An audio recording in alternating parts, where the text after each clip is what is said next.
Solution chapter में एक important topic आपको पढ़ना होगा। हालांकि सॉल्यूशन चैप्टर हमने खत्म कर दिया था, लेकिन कुछ बच्चों ने नॉर्मेटिव इक्वेशन के बारे में कहा कि कुछ नॉर्मेटिव इक्वेशन के बारे में जानकारी देते तो अच्छा होता। तो फिर वो एक इंपॉर्टेंट टॉपिक है, उस पर बहुत सारा सवाल भी पूछा जाता है। तो नॉर्मेटिव इक्वेशन जो छूट रहा था, चलिए आज उसी को हम लोग फिनिश कर लेते हैं। नॉर्मेटिव इक्वेशन क्या होता है और इनका किन किन परिस्थितियों में उपयोग होता है, इनके बारे में अब हम लोग जानेंगे। नॉर्मेटिव इक्वेशन स्टार्ट करते हैं। आइए देखें नॉर्मेटिव इक्वेशन क्या है। Normative equation N1 into V1 equal to N2 into V2। इसी को, ये जो इक्वेशन 1 दिखता है, इसी को नॉर्मेलिटी इक्वेशन कहा जाता है। यही कहलाता है नॉर्मेलिटी इक्वेशन।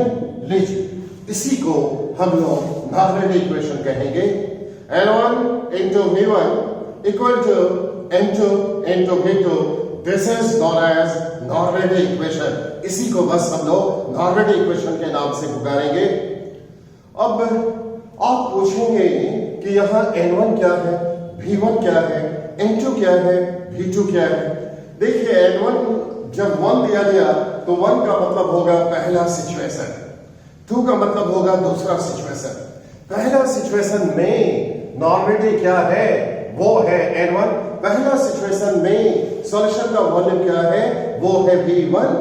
इसी तरह दूसरा सिचुएशन में नॉर्मेलिटी है N2 और वॉल्यूम क्या है, V2। तो फिर आप कहेंगे परिस्थिति, सिचुएशन, कंडीशन, आखिर इसका मतलब क्या है। चलिए कुछ उदाहरण अब हम आपको दिखाते हैं। वैसे उदाहरणों से ही आपको क्लियर हो जाएगा कि क्या है पहला कंडीशन और क्या है दूसरा कंडीशन।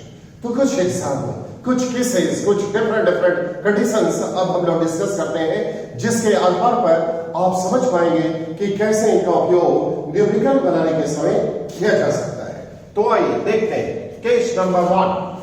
लीजिए लिखा गया केस नंबर 1। केस नंबर 1 लिखा गया। देखिए सिचुएशन 1 में गौर कीजिए।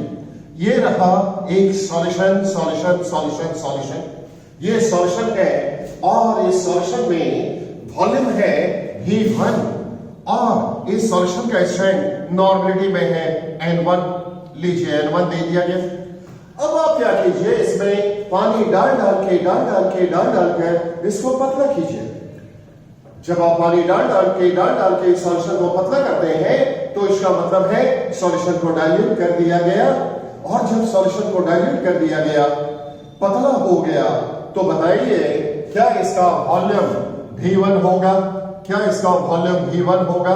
नहीं होगा, बदल जाएगा। सोचिए पहले सॉल्यूशन यहां तक था, लेकिन अब यहां तक हो चुका है, तो वॉल्यूम तो बदल गया।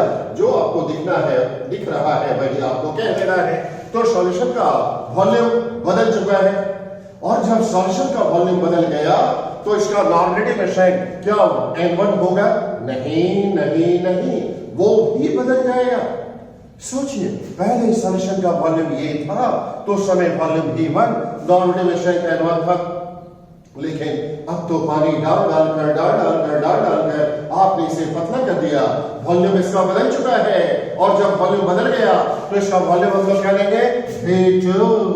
लीजिए V2 हो चुका और नॉर्मेलिटी में स्ट्रेंथ N2 हो चुका। तो फिर बारी अब आपका बताने का, बिफोर डाइल्यूशन यानी पानी मिलाने से पहले, बिफोर डाइल्यूशन वॉल्यूम क्या था, V1, नॉर्मेलिटी क्या था, N1। लेकिन जब पानी डाल कर आप इसको पतला कर देते हैं, सॉल्यूशन को डाइल्यूट बना देते हैं, तो उस समय वॉल्यूम क्या है, V2, नॉर्मेलिटी में स्ट्रेंथ क्या है, N2। तो बोलिए before dilution and after dilution normality same है कि डिफरेंट, वॉल्यूम सेम है कि डिफरेंट। लेकिन दोनों ही परिस्थिति में, यानी before dilution and after dilution, दोनों ही परिस्थिति में नॉर्मेलिटी वॉल्यूम का जो प्रोडक्ट है वो तो गारंटी के साथ सेम होगा। नॉर्मेलिटी और वॉल्यूम का जो प्रोडक्ट है वो निश्चित रूप से सेम हो जाएगा। और इस तरह हम लोग लिख सकते हैं V1 into N1 must be equal to V2 into N2। लीजिए यहां लिख दिया गया बिफोर डायलेशन दिया गया और यहां दिया गया आफ्टर डायलेशन। ये था पहला केस आफ्टर डायलेशन, पहला केस मैंने सोचेगा। अब केस नंबर 2 के बारे में हम लोग जानेंगे। केस नंबर 2, लीजिए यहां पर केस नंबर 2 लिख दिया गया। केस 2 पर गौर कीजिए, जानिए केस 2 के बारे में। देखिए इस पर हम लोग क्या करते हैं, एसिड लेते हैं और बेस लेते हैं। एसिड और बेस लिया गया। जब एसिड और बेस लेते हैं, लीजिए यहां पर ऐसे हमने लिख दिया एसिड और यहां लिख दिया गया बेस। इस एसिड का नॉर्मेटिव स्ट्रेंथ है N1 और वॉल्यूम है V1 और बेस का नॉर्मेटिव स्ट्रेंथ है N2 और वॉल्यूम है V2। लीजिए एसिड और बेस लिया गया और जब एसिड और बेस लिया गया तो दोनों के पास वॉल्यूम है, दोनों के पास नॉर्मेटिव स्ट्रेंथ भी है। और अब आपको सुनने को मिलता है they neutralize each other, मतलब दोनों एक दूसरे को पूरी तरह से बर्बाद कर देता है। they neutralize each other, दोनों एक दूसरे को पूरी तरह से बर्बाद कर देता है। और जब दोनों एक दूसरे को पूरी तरह से बर्बाद कर देता है तो फिर ऐसे हालत में हम लोग क्या कहने वाले हैं? जब दोनों एक दूसरे को पूरी तरह से न्यूट्रलाइज कर दिया, बर्बाद कर दिया, तो ऐसे हालत में हम लोग क्या बोलेंगे? क्या दोनों का नॉर्मेटिव स्ट्रेंथ सेम है? मे और मे नॉट बी, सेम हो भी सकता है और नहीं भी हो सकता। क्या वॉल्यूम दोनों का सेम है? हो भी सकता है, नहीं भी हो सकता। Can not be said definitely, निश्चित तौर पर कुछ नहीं कह सकते, लेकिन हाँ हम लोग दावे के साथ कह सकते हैं, एकदम ताक भर करके कह सकते हैं कि एसिड और बेस का नॉर्मेटिव वॉल्यूम का जो प्रोडक्ट है वो तो सेम होगा ही। तो जब भी आपको सुनने को मिले कि एसिड और बेस है और आपको सुनने को मिले कि दोनों एक दूसरे को पूरी तरह से न्यूट्रलाइज कर दिया, दोनों एक दूसरे को पूरी तरह से बर्बाद कर दिया, तो ऐसे हालत में आप दांत ठोक करके कहेंगे, एकदम दावे के साथ कहेंगे कि दोनों का नॉर्मेटिव वॉल्यूम का प्रोडक्ट एसेंशियली सेम होगा। तो लीजिए दिया गया N1 into V1, this is for acid must be equal to N2 into V2 for base। लीजिए ऐसा दे दिया गया। ये था दूसरा केस। और अब तीसरा केस के बारे में जानिए। तीसरा केस में क्या होने वाला है? इस बार हम लोग 2, 3, 4 तरह का डिफरेंट एसिड को आपस में मिलाने वाले हैं। जब 2, 3 तरह का एसिड को आपस में मिला देंगे, आपको मालूम एसिड आपस में कभी रिएक्शन नहीं करता। एसिड आपस में भाई वो आपस में रिएक्शन नहीं करता। तो लीजिए केस नंबर 3 पर थोड़ा गौर कीजिए। दिया गया केस 3, यहां पर एसिड लिया गया HCl, यहां पर H2SO4, यहां पर HNO3, इस तरह से एसिड लिया गया। HCl है, H2SO4 है, HNO3 है। इसका नॉर्मेटिव स्ट्रेंथ है N1, वॉल्यूम है V1। इसका नॉर्मेटिव स्ट्रेंथ है N2, वॉल्यूम है V2 और इसका N3 और V3। लीजिए और अब इन तीनों को आपस में मिला दिया जाता है। अब जब तीनों को आपस में मिला दिया जाएगा तो सोचिए आप लोग ये सोचिए, जब तीनों एसिड को मिला देंगे तो कैसा सीन देखने को मिलेगा। चलिए इस बर्तन में हम आपको दिखाते हैं। पहला एसिड आप मिलाए, दूसरा एसिड मिलाए तो ये लेवल ऊपर चला जाएगा कि नीचे? ऊपर चला जाएगा। और जब तीसरा एसिड को मिलाएंगे तो लेवल और ऊपर जाएगा कि नीचे? और ऊपर जाएगा। अब बोलिए तीनों को मिला देने के बाद वॉल्यूम क्या हो जाएगा? ये जो मिक्सचर तैयार हुआ इसका वॉल्यूम क्या हो जाएगा? जो दिख रहा है वही आपको कहना है। देखिए ये था V1, ये था V2 और ये है V3। तो इसका मतलब है अब मिक्सर का वॉल्यूम होगा, लीजिए वॉल्यूम ऑफ मिक्सर, Vm का मतलब वॉल्यूम ऑफ मिक्सर हो जाएगा V1 plus V2 plus V3। ऐसा हो चुका।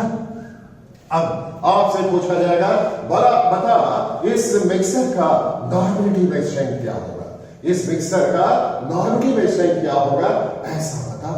और जब ऐसा आपसे पूछा जाएगा तो लीजिए Sn यानी strength in normality equal to question mark. तो ऐसे परिस्थिति में ही जब 3 डिफरेंट एसिड्स को 3 की जगह पर 4 भी हो सकता है, 5 भी हो सकता है, कितनों एसिड आप ले सकते हैं। और जब अलग अलग किस्म के एसिड को आपस में मिला दिया जाता है तो फिर मिक्सर का जो स्ट्रेंथ होगा उसको कैलकुलेट किया जाता है with the help of normality equation. और इस तरह से होगा V1 इंटू N1 पहला acid plus V2 into N2 दूसरा acid plus V3 into N3 हो चुका must be equal to Vn into Sn, जहां Vn को वॉल्यूम ऑफ मिक्सर कहते हैं और Sn को स्ट्रेंथ ऑफ मिक्सर कहते हैं। ये है आपका एसिड 1, ये है आपका एसिड 2 और ये है आपका एसिड 3। खास बात क्या है, यहां पर हमने एसिड एसिड एसिड लिया था। अब आप सोच रहे होंगे कि अगर बेस बेस बेस बेस ले लिया जाए तो क्या होगा। सिमिलर फैशन में हम लोग बात करेंगे, इसी तरह से बात करेंगे। जिस तरह एसिड एसिड एसिड आपस में कोई रिएक्शन नहीं करता, उसी तरह बेस बेस बेस भी आपस में कोई रिएक्शन नहीं करता। तो यहां पर बेस हो या एसिड हो, दोनों के लिए एक ही तरह का बात किया जाता है। तो याद रहे एसिड की जगह पर बेस भी हो सकता है और उसके लिए भी यही लिखेंगे। तो लीजिए यहां पर लिख दिया गया और बेस लीजिए दे दिया गया और बेस, और यहां पर भी दे दिया गया और बेस, यहां पर बेस हो सकता है। तो ये था सिचुएशन नंबर 3, केस नंबर 3, जिसमें आप नॉर्मलिटी इक्वेशन का उपयोग करने वाले हैं। और अब केस नंबर 4 पर थोड़ा गौर कीजिए। केस नंबर 4 में क्या होने वाला है ये अब आप समझेंगे। केस नंबर 4 देखिए, इस बार हम लोग क्या करेंगे, इस बार एसिड और बेस दोनों लिया जाएगा। लीजिए HCl, सपोज कीजिए HCl लिया गया, H2SO4 लिया गया और साथ में बेस लिया गया NaOH। लीजिए 2 एसिड है और एक बेस है, 2 एसिड और एक बेस। जब 2 एसिड और एक बेस है तो आप कहेंगे कि क्या 2 बेस और एक एसिड नहीं हो सकता? हाँ, बिल्कुल हो सकता है। आप जितना भी संख्या एसिड का कल्पना करना चाहें आराम से कीजिए, बेस का भी आप कल्पना कर सकते हैं, लेकिन इतना तय है कि यहां पर एसिड और बेस है। कौन ज्यादा कौन कम, क्या दोनों बराबर नहीं हो सकता? हो सकता है, कुछ भी हो सकता है, लेकिन इस बार एसिड और बेस को मिला दिया गया। और जब कभी भी एसिड और बेस को हम लोग मिला देते हैं तो फिर यहां पर जो मिक्सर तैयार होगा उसका नॉर्मलिटी में स्ट्रेंथ क्या होगा ये हम लोग जानना चाहते हैं। तो मान लीजिए 10 ml एसिड 10 ml एसिड और 10 ml बेस को मिलाते हैं। 10 ml एसिड 10 ml एसिड और 10 ml बेस को मिलाते हैं, तो बताइए मिक्सर का वॉल्यूम क्या हो जाएगा? तो भाई 30 ml हो जाएगा। और क्या, 10 जोड़ 10 जोड़ 10 30 ml हो चुका, सिंपल। तो फिर इस मिक्सर का स्ट्रेंथ क्या होने वाला है नॉर्मलिटी में? आइए इसको अब हम लोग ऐसे बताते हैं। लीजिए दिया गया, इसका वॉल्यूम है V1, नॉर्मलिटी में स्ट्रेंथ N1, इसी तरह इसका वॉल्यूम है 2, नॉर्मलिटी में स्ट्रेंथ N2 और इसका वॉल्यूम है 3, नॉर्मलिटी में स्ट्रेंथ N3। तो लीजिए हो जाएगा V1 इंटू N1, यहां दिया गया HCl plus V2 into N2, यहां दिया गया H2SO4। और याद रहे यहां पर आपने एसिड और एसिड लिया, और एसिड का अगर नेचर को आप प्लस कहते हैं, एसिड के नेचर को प्लस कहते हैं, तो बेस को क्या कहेंगे? माइनस।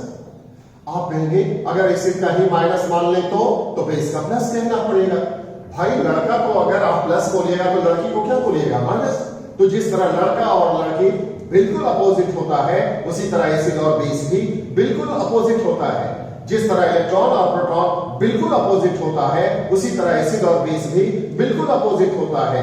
तो अगर आप एसिड को प्लस कहते हैं तो बेस को क्या कहना पड़ेगा? माइनस कहना पड़ेगा।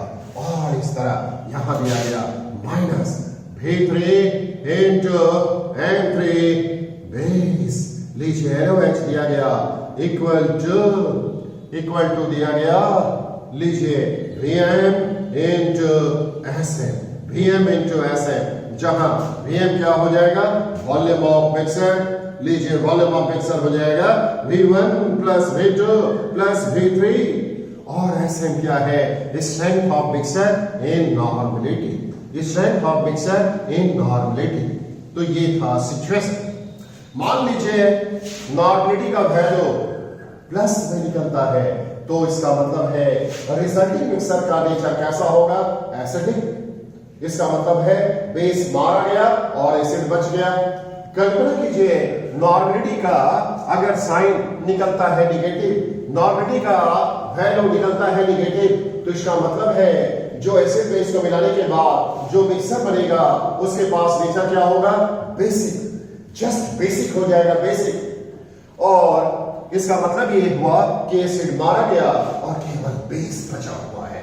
और अगर कल्पना कीजिए नॉर्मलिटी में जो स्ट्रेंथ आपने निकाला वो निकला 0, और जब 0 निकला तो इसका मतलब है कोई और नहीं बचा, दोनों को दोनों मारा गया, एसिड भी मारा बेस भी मारा, यानी सॉल्यूशन का जो नेचर है वो न्यूट्रल हो जाएगा, न्यूट्रल। तो ये था ऑल अबाउट नॉर्मलिटी इक्वेशन। अब इस पर कुछ सवाल हम बनाते हैं, कुछ सवाल देख लेते हैं कैसे इस पर सवाल बनता है वो जानिए। आपको इक्वेशन तो इन डिटेल बता दिए, लेकिन इस पर कुछ सवाल भी बना सकते हैं हम लोग। लेकिन इस सवाल को देखने से पहले आइए एक इक्वेशन और भी हम लोग देखते हैं, और वो इक्वेशन है मोलैरिटी इक्वेशन। मोलैरिटी इक्वेशन भाई इसी तरह मोलैरिटी इक्वेशन भी होता है। लीजिए दिया गया मोलैरिटी इक्वेशन। अब आप कुछ मोलैरिटी इक्वेशन के बारे में भी जानेंगे। मोलैरिटी इक्वेशन हम आपको बता चुके हैं, N1 into V1 must equal to N2 into V2 होता है, ऐसा आप सुन चुके हैं। और अब लीजिए दिया गया M1 into V1 must be equal to M2 into V2, जहां M1 क्या है? मोलैरिटी में पहला कंडीशन में स्ट्रेंथ, V1 क्या है? पहला कंडीशन में वॉल्यूम, और M2 क्या है? दूसरा कंडीशन में मोलैरिटी में स्ट्रेंथ, और V2 क्या है? दूसरा कंडीशन में वॉल्यूम। फिर आप बोलेगा क्या है वो कंडीशन, क्या है वो सिचुएशन? वो नॉर्मलिटी में तो 4 केस हम आपको बता ही चुके हैं, बस वही है। सिमिलर फैशन में फिर से आप कह सकते हैं।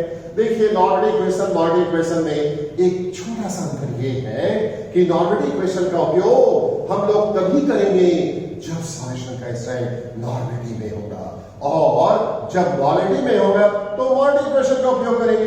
बस इतना ही फर्क है। बाकी किन किन परिस्थितियों में उपयोग होगा वो हम आपको 4 सिचुएशन बता ही चुके हैं, बस उसी में इनका भी उपयोग हो जाना है। तो इस तरह मोलैरिटी इक्वेशन भी खत्म हो चुका। अब हम लोग कुछ सवाल बना लेते हैं। क्वेश्चन नंबर 1 देखिए। क्वेश्चन नंबर 1, यहां पर क्वेश्चन नंबर 1 में लिखा गया, आप चाहें तो कॉपी खोलकर थोड़ा लिख भी सकते हैं। लीजिए क्वेश्चन नंबर 1 के बारे में जानिए।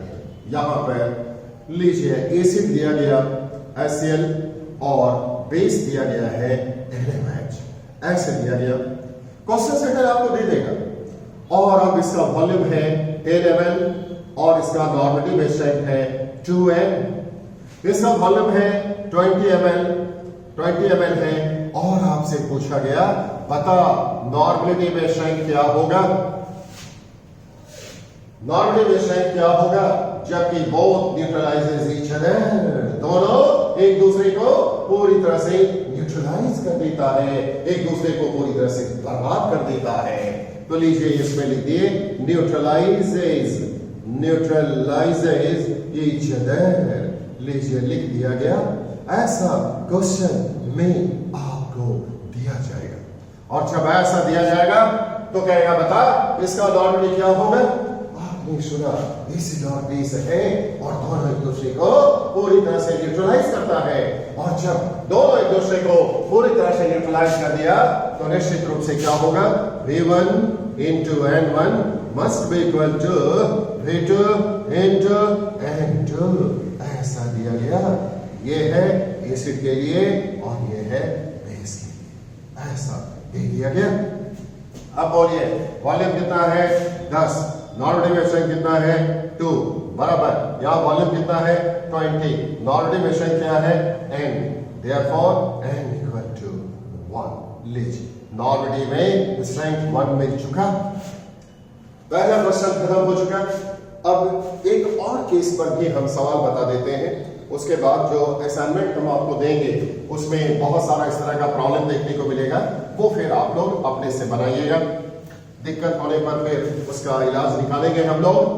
चलिए दूसरा क्वेश्चन अब हम लोग देखते हैं। देखिए यहां पर 3 चीज दिया गया है। Question number 2, question number 2 HCl है, फिर H2SO4 है, H2SO4 और NaOH।